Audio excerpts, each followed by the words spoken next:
My fiancée publicly mocked my childhood home while I covered her expenses. So I called off the wedding, and she couldn't believe what happened. I'm a 29-year-old guy, and I grew up in a small, worn-down home that holds every memory of my childhood. When I say small, I mean the kind of place where the hallway light flickers when someone microwaves leftovers, and the living room floor creaks like it has secrets of its own. But to me, that house is warmth, safety, and the echo of my parents' laughter, even during the hardest times. My parents worked themselves raw to give me a life where I never felt the weight of how little we actually had.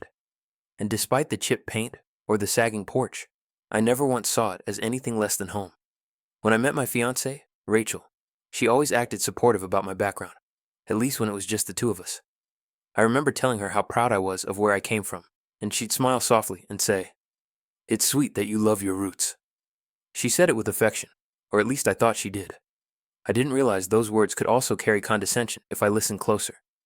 For months, I've been covering most of our wedding expenses because Rachel said she was financially struggling. I didn't question it. Love makes you blind in the most inconvenient ways. Between my student loans, car repairs, and the rising cost of simply breathing in this economy, I was stretched thinner than I'd ever admit out loud. But I kept telling myself, she's my future wife. Supporting her is what I should do. Every time I hesitated, she'd kiss my cheek and whisper, "We're building our dream, babe." And I'd fold without resistance. But lately, Rachel has been making these subtle comments, little jabs cloaked as jokes. "Your modest life," she'd say, laughing softly, brushing my arm like she didn't mean anything by it, except something in her tone always lingered longer than the words. And the more she said it, the more I felt that something was quietly shifting beneath us, something I wasn't ready to face yet. I started noticing it during small gatherings with friends, those tiny moments when Rachel would slip in a joke about my upbringing, like it was harmless trivia. The first time, she laughed and said, "You should have seen his childhood kitchen. It's like something from a 90s documentary." Everyone chuckled politely, but my stomach sank in that quiet, private way only humiliation can trigger. I tried to laugh it off, telling myself I was overreacting, that maybe I was being too sensitive.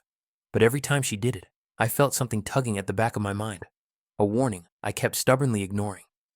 One night, after another one of her comments landed wrong, I pulled her aside.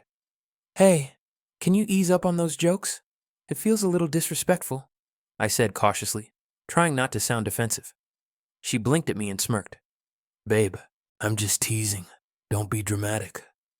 Her hand grazed my arm, but the softness didn't match the sharpness of her tone. I nodded, even though I hated myself for it. Meanwhile, I was paying her phone bill, her utilities, and even chipping in on her student loans. Every time I asked if she was sure she was okay financially, she'd sigh and say, "I'm trying, okay? Not everyone gets a stable upbringing like you." The irony tasted bitter. She made it sound like I grew up wealthy, when the truth was the opposite. I just worked my ass off to keep my life together. And as wedding planning escalated, so did her expectations. She brought up venue upgrades, designer floral arrangements, and even a live quartet, all while knowing I was the one funding it. When I gently remind her about our budget, she'd laugh it off and say, "Come on, we can't have a shabby wedding." But then she said something that stuck with me longer than the rest. "Your family's house better not ruin the wedding photos." That line didn't just sting. It planted the first real crack in everything I thought we were building. Rachel said she wanted to visit my parents' home to get inspiration for wedding decor. But something about the way she said it made my shoulders tense.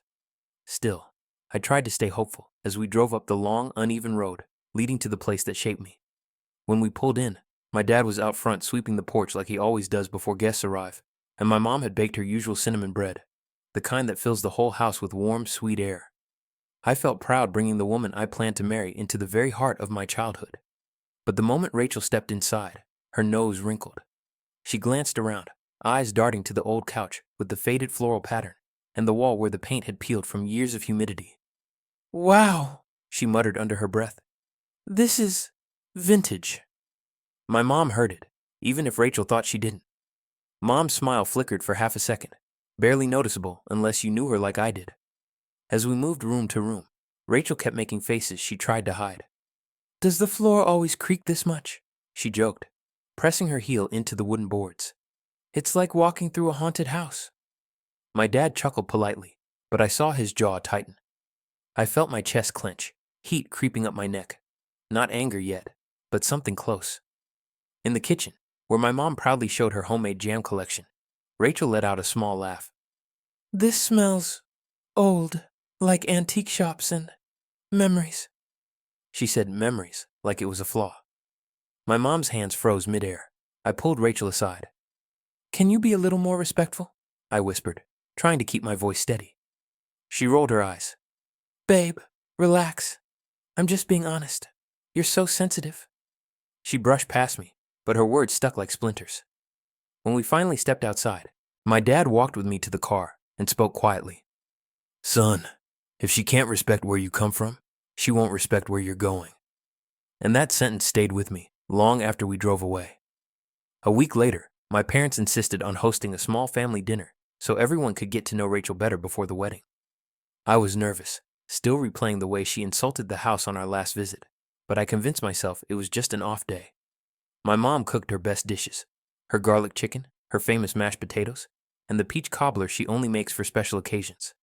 The house glowed with that familiar warmth, the kind that wraps itself around you like a childhood blanket. I wanted Rachel to feel that warmth, even if she'd mocked it. When she walked in, she was wearing a new designer dress, something I hadn't seen before, something I knew I didn't pay for, but would probably be asked to. She gave the room a quick scan, forcing a polite smile before whispering to me, "It's so quaint." I felt my stomach tighten. My aunt greeted her with a hug, my cousin smiled widely, and everyone worked so hard to make her feel welcome. But during dinner, Rachel started again. She looked around the table and said with a laugh, "It's kind of funny how tiny this place is. I'm afraid if someone sneezes too loudly, the whole thing might collapse." The room fell into an uncomfortable silence. My little cousin blinked up at me, confused, like he couldn't understand why someone would say something so mean. My mom played it off with a laugh, but her eyes dropped to her plate. When my aunt complimented Rachel's engagement ring, she smirked and said, "Well, someone had to elevate the family's taste. Thank God he picked me, right?" My fork froze in midair. A rush of heat filled my face. Anger, embarrassment, disbelief. Every emotion tangled into one heavy knot in my chest. I excused myself and stepped outside, breathing in the cold night air, trying to stop my hands from shaking. Inside, I could still hear the low murmur of voices, but all I felt was the beginning of something breaking inside me. And as I stood on that old porch, I couldn't help but wonder if this was only the beginning of the disrespect she had in store. A few days after that painful dinner, I was scrolling through my phone during a lunch break when a notification popped up. Someone tagged me in a TikTok video. I tapped it without thinking, and suddenly Rachel's voice blasted through my speakers. She was standing in front of my parents' home, dramatically posing like it was some kind of comedy sketch backdrop. "Welcome," she said in the video, laughing, "to my fiancé's poverty museum, where paint goes to die, floors scream for help, and dreams come to, well, you get it." Her friends flooded the comments with laughing emojis, jokes, and remarks that made my chest tighten with a shame I hadn't felt since middle school.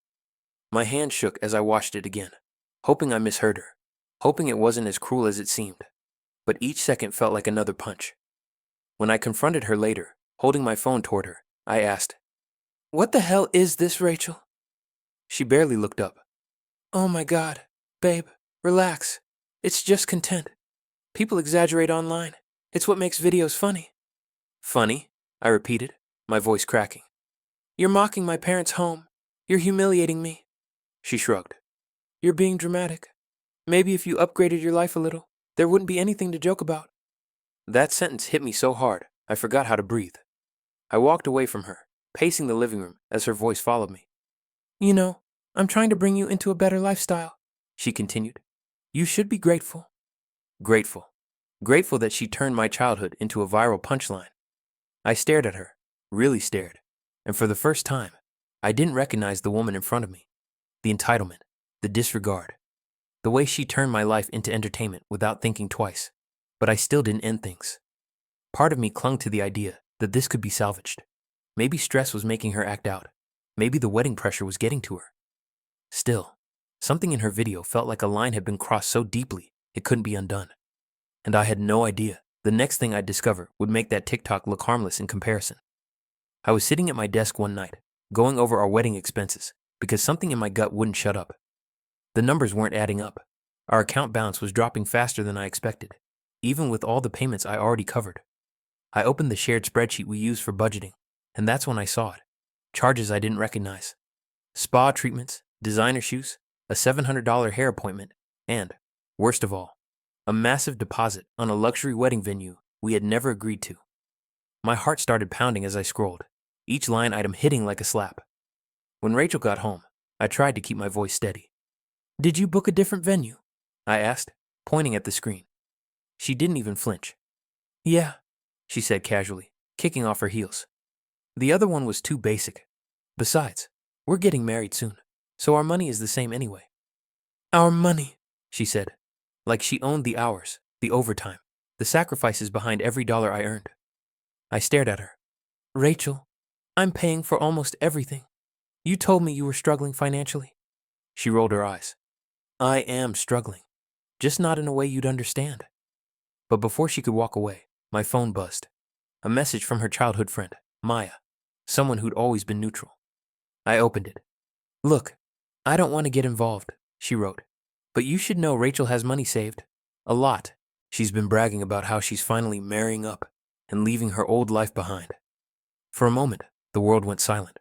My ears rang, my throat tightened. I reread the message 3 times, hoping I misunderstood. But no. There it was. The truth. Rachel wasn't struggling. She wasn't sacrificing. She wasn't grateful. She was using me. When I looked up at her, she was already on the couch scrolling Instagram, completely unbothered. And I realized, I didn't just lose trust. I lost the version of her I thought I loved. But things were about to get even worse. Much worse. Before they got better. After that night, something inside me shifted, but Rachel acted like nothing had happened. The next morning, she came into the kitchen, scrolling through Pinterest boards, with the enthusiasm of someone planning a royal coronation, not a wedding she wasn't paying for. "Babe," she said, sliding her phone across the table. "Look at this ballroom setup. Imagine our wedding looking like this. It'll erase the whole small town vibe of your family." She said, "small town," like it was an infection. My jaw clenched so hard I thought my teeth might crack. When I reminded her, again, that we had a budget, she didn't even let me finish. "You're being cheap," she cut in. "I'm not asking for anything crazy. I just don't want a wedding that looks basic." "Basic?" I asked, trying to keep my voice calm. "Rachel, I'm paying for almost everything. You can't just—" She threw her hands up dramatically. "There you go again, acting like supporting your future wife is a burden." I stared at her, feeling something dark and heavy settle in my chest. Supporting her wasn't the problem. Being exploited was. Later that day, her mother called me out of nowhere. "Rachel tells me you're pushing back on the wedding decisions," she said, her tone dripping with disapproval. "She deserves a wedding that reflects her worth. You need to step up as a man." I felt my grip tighten around the phone. "I'm doing everything I can," I said quietly.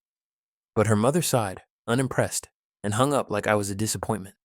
That night, Rachel came home with yet another shopping bag, another expense she'd expect me to cover. "You'll reimburse me later?" she said offhandedly, not even looking at me as she walked past. And for the first time, instead of arguing or pleading or trying to justify myself, I went quiet. Completely, eerily quiet. Because silence is what happens when your patience snaps so cleanly, it doesn't even make a sound. And in that quiet, a plan started forming, one that Rachel would never see coming. I didn't think things could get worse, but somehow, Rachel always found a new line to cross. One Saturday afternoon, I came home from running errands and found her car missing. I checked my messages, and my stomach dropped. She texted a picture of my parents' house with the caption, "Bringing the girls on a nostalgia tour." I sped over there so fast I barely remembered the drive, and when I pulled up to that old familiar street, I saw something that made my hands go numb on the steering wheel. Rachel was standing on the front lawn with her bridesmaids, holding her phone up like she was filming a comedy bit. "And this," she announced, gesturing dramatically toward the porch, "is where my fiancé grew up. Isn't it adorable? It's giving slum chic." The girls laughed. Not all of them, but enough to make my chest burn. One of them looked uncomfortable and whispered, "Rach, maybe tone it down." But Rachel waved her off like she was directing a show. I stepped out of my car just as she turned to my parents, who were standing in the doorway watching everything. My mom's eyes were glossy. My dad's posture was stiff, a tight smile fighting to stay polite. This kitchen is so tiny, Rachel's voice echoed from inside. It's like a starter home for people who gave up halfway. That was it. That was the moment something inside me broke so deeply it felt physical, like a thread snapped clean through my chest. I pushed the door open. Rachel, outside, now. She turned, startled, then annoyed. Babe, can you not make a scene? We're filming. You're killing the vibe. The vibe? I whispered, barely able to speak. My mom is crying. Rachel rolled her eyes. Oh my God, she's emotional about everything. You're all being dramatic. I looked at her, really looked, and all the love I'd had for her felt like it was draining out of me, slow and painful. The girls fell silent, watching us like they suddenly realized they'd walked into something serious. I didn't yell. I didn't curse. I just said, we're done here, all of us. And for the first time, Rachel's face flickered with something I hadn't seen before. Fear. But this wasn't the ending. This was only the moment I realized I could no longer recognize the woman I was supposed to marry. That night, I lay awake staring at the ceiling, the silence in my apartment pressing against me like a weight I couldn't lift. Every moment with Rachel replayed in my mind like a cruel highlight reel. The comments, the jokes, the TikTok, the humiliation, the way she made my mother cry. I kept trying to find one memory, just one, where she treated my family with respect, or loved me without expecting something in return. But every good moment seemed tainted now, threaded with hints I hadn't noticed before. It was like realizing the person you trusted most had been holding a knife behind their back the entire time. I finally sat up, grabbed my phone, and wrote out a list of everything I'd done for her. Every bill I paid, every late night shift, every sacrifice. Seeing it all written down felt like someone punched the air out of my lungs. I wasn't a partner. To her, I was a resource, a wallet with feelings she didn't think twice about crushing. The next morning, I called my mom. My voice shook as I told her everything. The video, the comments, the bridesmaid stunt. She didn't interrupt. She just listened, quiet and steady. When I finally stopped talking, she said softly, I hope you choose the life you deserve, not the one you feel stuck in. My dad got on the phone afterward. Son, we were praying you'd see the truth before it broke you completely. His voice cracked, and that alone told me how much pain they'd been carrying silently. As soon as I hung up, I felt a strange calm settle over me. Not relief, just clarity. The kind that feels cold, sharp, and final. I opened my laptop, gathered screenshots, receipts, bank statements, every piece of proof that showed who Rachel really was and what she had done. I wasn't doing it to fight her. I wasn't doing it for revenge. I was doing it because I needed to walk into the next conversation with no room for her to twist the narrative. And as I organized each file, I knew exactly what had to happen next. I was ending the engagement. But Rachel had no idea what was coming. I asked Rachel to meet me at a quiet cafe downtown, neutral ground, public enough to keep things controlled. When she walked in, she looked irritated, like I'd inconvenienced her. Can we make this quick? She said, dropping her purse onto the table with a sigh. I studied her for a moment, really absorbing the person she'd become, or maybe the person she'd always been. Then I took a breath and said it plainly. The wedding is off. She blinked, confused for a split second before forcing out a laugh. Very funny, she scoffed. Is this because of yesterday? You're being ridiculous. I already apologized. She hadn't actually apologized, not once, but I didn't argue. Instead, I slid my phone across the table, displaying the screenshots. Her TikTok mocking my parents' home, the comments she laughed at, the luxury charges she hid, the messages from her own friend exposing her lies. Her face drained slowly, like the truth was crawling up her spine 1 inch at a time. This is all taken out of context, she stammered, her voice suddenly trembling. You're twisting things. You know how social media works. People exaggerate. I didn't say a word. I just pulled up the bank statements. The $700 salon visit, the fraudulent venue deposit, the designer clothing charges she labeled as wedding necessities. Rachel, I said quietly, you weren't struggling. You were lying. You used me. Something in her broke then. She reached for my hand, tears forming. Wait. No. Please. I didn't mean any of that. I was stressed. The wedding planning got to my head. Baby, don't do this. Her voice rose louder, wobbling with desperation. You're ruining my life. People in the cafe turned to look, but I stayed calm. You ruined it, I said softly. I'm just acknowledging it. When I stood up, she grabbed my arm. You can't cancel everything. The guests, the plans. What will people think? I gently pulled away. That's your problem now. And without looking back, I walked out of the cafe, leaving behind the woman I once thought I'd marry and the future she tried to control. Blocking Rachel was the first thing I did after leaving the cafe. My hand shook as I hit block across every platform, calls, messages, socials. But once it was done, an eerie calm washed over me. I didn't want to hear her excuses, manipulations, or dramatic pleas, but she wasn't done. Within an hour, she started posting online. Her first post was a photo of her crying with the caption, "He abandoned me after everything I sacrificed." I stared at the screen in disbelief. Sacrificed? The comment section filled quickly. People sending her heart emojis, calling me trash, strangers demanding my name so they could expose me. But then, something unexpected happened. One of her own bridesmaids commented, "Tell them the whole story, Rachel." Then, someone else posted the link to the TikTok she made about my parents' home. Her comment section turned instantly. People wrote things like, "Wait, she made fun of his parents' house? This is so mean, OMG. Girl, this is not the win you think it is." And then the worst one for her. "You're the problem." My phone buzzed nonstop. Mutual friends sending screenshots, cousins forwarding posts, coworkers asking if I was okay. Rachel kept trying to reach me through new accounts, burner numbers, even emailing me from an old address she hadn't used in years. Some messages were desperate. "Please, talk to me. I messed up." Some were angry. "You humiliated me. You owe me a conversation." Some were venomous. "Everyone thinks I'm the villain because of you." But I didn't reply, not once. Then her mother called, but this time her voice wasn't full of superiority. It was tight, brittle.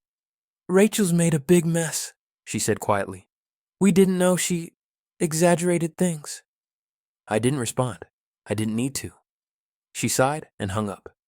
A few days later, I heard Rachel had lost a small sponsorship deal after her video resurfaced. Brands didn't want to be associated with someone who publicly mocked a family's home. Her follower count started dropping. Influencers called her behavior classist and gross. Even people she once called friends distanced themselves. I didn't celebrate her downfall, but watching the truth finally catch up to her felt like the first breath of fresh air I'd had in months. And still, the biggest twist was yet to come. A week after everything blew up, I drove back to my parents' house just to sit on the old porch steps. The same creaky boards Rachel mocked, like they were beneath her. The evening air smelled like damp earth and cinnamon from my mom's baking, and for the first time in months, I felt something close to peace. My mom came out quietly and sat beside me, slipping her hand into mine the way she used to when I was a kid. "I'm proud of you," she whispered. My dad followed a moment later, leaning against the doorway. "Son, this house will always be your home. Don't let anyone make you ashamed of it." His words settled deep in my chest, healing places I didn't realize were bruised. A few days later, a call came from the luxury wedding venue Rachel had secretly booked. The coordinator cleared her throat. "We're calling to confirm the cancellation. Also, we wanted to inform you of something important." She explained that Rachel had attempted to switch the reservation into her name without my consent, using my financial information as leverage. "We consider that a fraudulent attempt," the coordinator said. "As a result, she's been permanently banned from all our affiliate venues." Then came the part that made me sit up straight. "And because the reservation was made dishonestly, we're issuing you a full refund." I stared at the email confirmation afterward. Thousands of dollars returning to me. Money I thought was gone forever. The relief hit so hard I had to sit down. It felt like the universe was handing me closure with a neat bow on top. With the refunded money, I paid off a lingering debt that had been choking me for months. I opened a separate savings account, one that belonged to me and only me. I even took my parents out to dinner at their favorite restaurant, watching them smile and laugh without any shadow hanging over us. And as I stood in that familiar living room later that night, the old floor creaking beneath my feet, I realized something profound. I had been so focused on building a life with someone else that I forgot to protect the life and the people who built me.